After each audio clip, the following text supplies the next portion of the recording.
Not a very convincing replica there, Adam. But anyway, we're joined now by the historian David Starkey. He's been looking at the origins of Magna Carta in a documentary for the BBC. Welcome to the Daily Politics. Why so much interest in the Magna Carta? Well, it's the anniversary. It's the 800th anniversary of the 15th of June, 1215, at Runnymede. Magna Carta was not signed. Your wretched thing. It was probably That's sealed. right. And we saw there You saw the Great Seal of England being put on. Tell us about the 4 copies. They can't be identical, I presume, these 4 They remaining are roughly. copies. Are they? No manuscript is identical. Obviously, each clerk varies. But these are the documents that were sent out, because not only was Magna Carta actually agreed at Runnymede, copies were then distributed, because this is a working document. And remember, we think of this as just a kind of grand constitutional settlement. England's in the middle of a revolution. London has been captured by the barons. The king actually has a gun held to his head to sign this thing. It's done under coercion, it's done under threat, it's a failed peace treaty. Within less than 7 weeks, Magna Carta has failed. Right, so then, I come back to that question again, why did it and has it remained so important and significant if it was, as you say, a failed peace treaty for rebel barons? Right, let me explain. It was pioneered by the equivalents of Luciana here. The far left of the political establishment push it through the barons, which is why we always refer... You think she's the far left? Absolutely. Absolutely. Why we call trade union leaders barons. They have exactly the same sort of self-interested view. Then, when it's failed and John is dead a year later, it's picked up by Nadine here, by the most conservative section of the elite, which then, no, this is why it survives.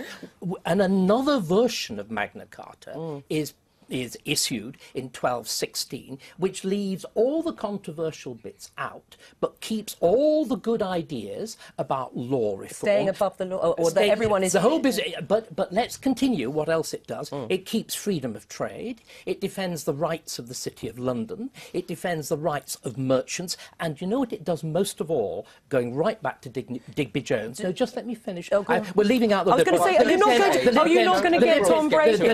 That's all I was going to say. Let me just finish. What it does above all, and this is where the great basis of Magna Carta lies, it defends property right. It gives England defended property right in a way which Russia still hasn't got, China hasn't got, most of the Middle East hasn't got. And this is the foundation of everything else. Is it? So you don't think its influences have been exaggerated in that sense, in terms of that no one is above the law, the property rights that you have just laid out? And would you say it really was the sort of first step towards the democracy we have today? It's not the first step to democracy. It is the first step to Parliament. But you see, it's a process. It's boring. You know, we all love an anniversary. We love a big event on the 15th of June. The process actually goes on for 10 years, up to 1225. And in 1225, it's reissued.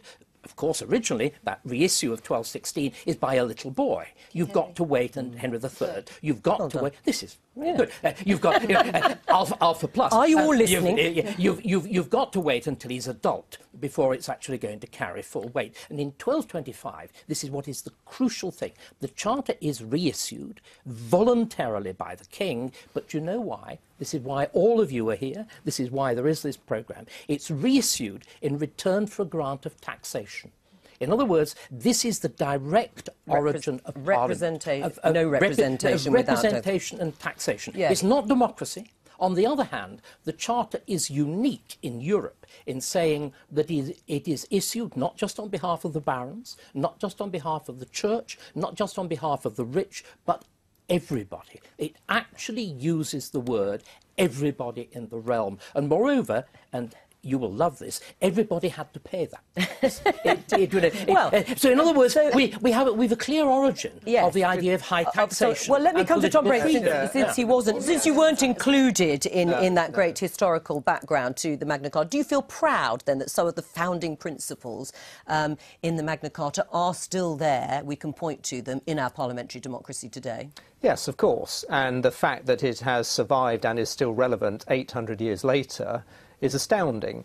But I think we may need to do some more work in relation to perhaps a written constitution. We're obviously about to undergo some fairly fundamental changes in relation to Scotland, England, Wales and Northern Ireland and that constitutional settlement.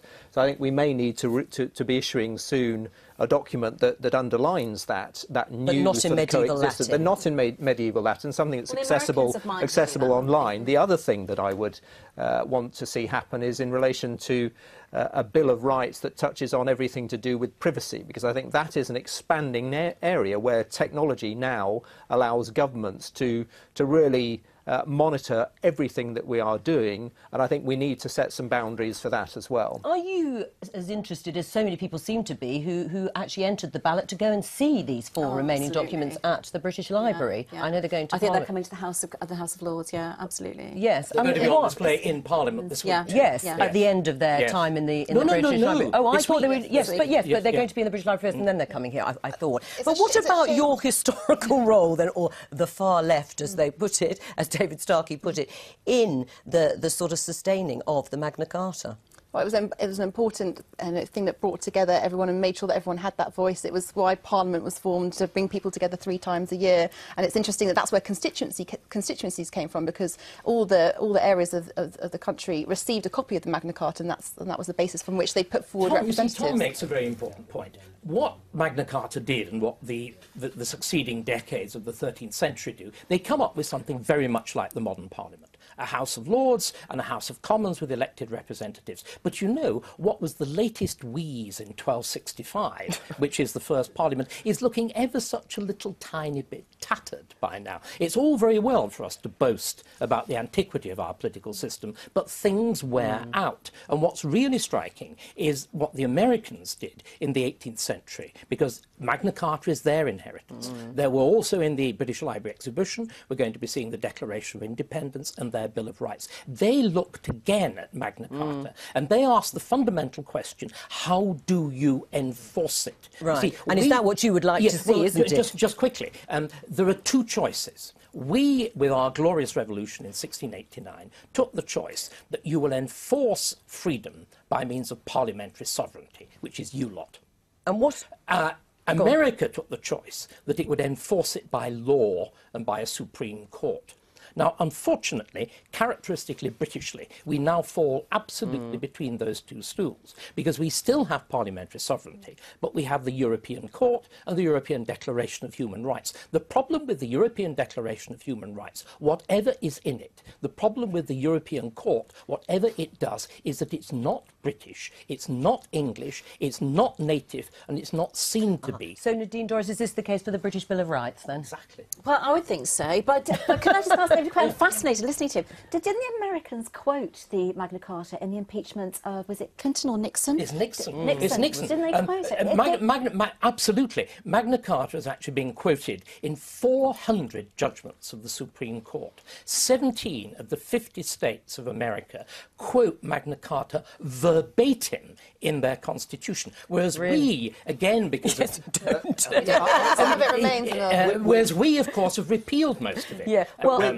with 800 years having elapsed, aren't we looking at this through a little bit of rose-tinted glasses? Well, You said I it think applied to yes, everybody, it but did, it didn't exclude all the peasants who presumably were 90% or 95%. No, of the it applies to all free men. Right. Royal justice applies to everybody in England. We only have a tiny bit of time left. What about restraining the power of the monarchs? That, to some extent, has been retained, hasn't it? Oh, well, I mean, for heaven's sake, that's easy. Our problem is not with the monarchy. Our problem is with the Prime Minister and Parliament. What we've done, at the moment, a British Prime Minister has who commands a majority in the House of Commons, as we saw with Tony Blair, has more absolute power than King John. There you go. And we'll leave it there. David Starkey, thank you. A pleasure.